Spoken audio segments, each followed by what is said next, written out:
Assalomu alaykum va rahmatullohi va barakatuh. Bismillah. Mana bugun 30-may 2025-yil. Zangata solinishidagi quyosh stansiyamiz, 20 kW quyosh stansiyamiz bitib qoldi o'zi, xudo xolasa. Mana panellarni joylashtirildi. Mana ko'rishingiz mumkin, hammasi bir tekisda, bir ideal holatda bo'ldi, xudo xolasa.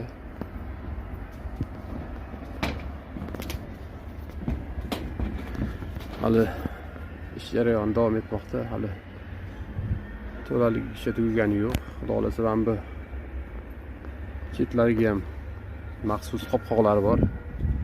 Ular bilan bekitiladi.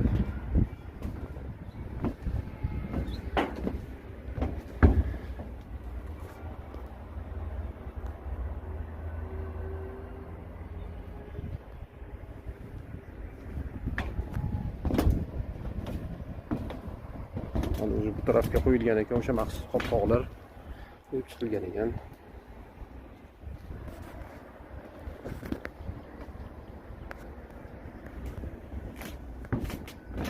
Mana tomga xotirilishlarni ko'rishingiz mumkin. Hammasi mana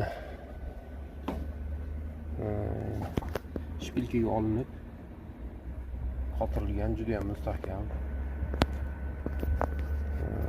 Tunuka bilan uyg'onning orasiga oldin germetik qo'yib, suv o'tmaydigan qilib xotirishgan, xudo xolasa.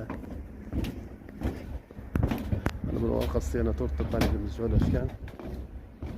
Bu yoqda yana 2 qator 4 tadan panel joylashgan, xudo xolasa.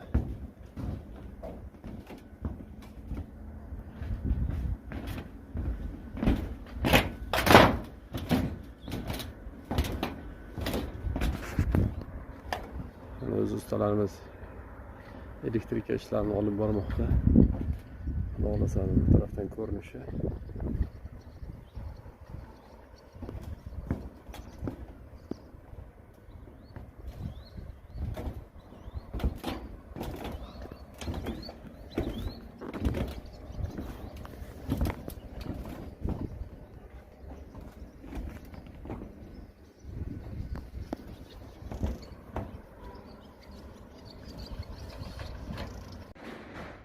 Mana invertorlar joylashtirildi. 20 kilovatlik gravat invertor. Bu yoqda shetlarimiz joylashdi. Barcha himoyalari